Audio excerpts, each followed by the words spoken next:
Supprimé il y a un an, le programme de parrainage pourrait faire un retour tonitruant dans le monde de Tesla. Alors que les commandes sont en berne, Tesla songerait à faire revenir cette incitation à l'achat pour écouler ses productions.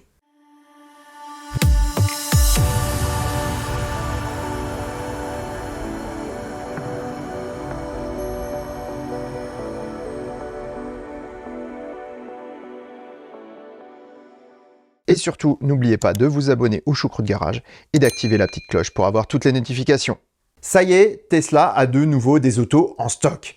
Et même pas mal. Ce sont près de 100 véhicules neufs ou d'occasion qui se retrouvent disponibles à la vente au moment même où j'écris cette vidéo. Voilà qui ne s'était pas produit depuis bien longtemps.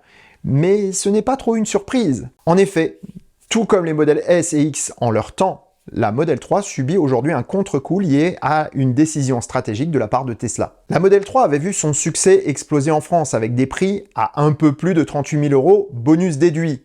Mais cela n'était possible que grâce à des incitations du constructeur.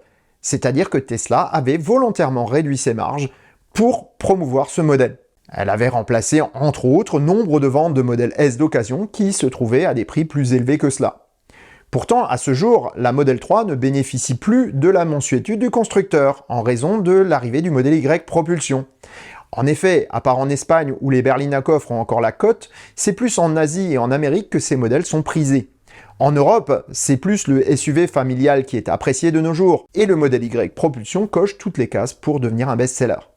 Pourtant, entre le prix des matières premières et celui de l'énergie, produire une voiture électrique reste cher, quelle qu'elle soit. Pour impacter le marché et assurer au modèle Y une pénétration maximale en Europe, Tesla a donc décidé d'y mettre les moyens en affichant son nouveau best-seller à un prix très agressif. Retirer les incitations à la Model 3 était logique, et le relèvement du prix de celle-ci s'avère compréhensible puisque la berline s'avère plus chère à produire et à faire venir de Chine que de produire des modèles Y à Berlin. Aujourd'hui, Tesla mise sur un ticket d'entrée intéressant pour un modèle Y propulsion, même s'il est produit à ce jour en Chine, car cela rentabilise au mieux les places disponibles pour le transport maritime. Le prix dissuasif de la Model 3 propulsion est bien entendu part de cette stratégie visant à privilégier le SUV en Europe. Mais bon, ce sont tout de même 45 modèles Y neufs qui sont disponibles à la vente à ce jour sur le site Tesla. De là à dire que la demande s'effondre, c'est un biais que n'hésitent pas à utiliser certains sites indélicats pour faire du buzz. En fait, la situation est aujourd'hui transitoire et le code source de la nouvelle version de l'application sur iOS a révélé que Tesla avait prévu une solution pour résoudre cette baisse des ventes.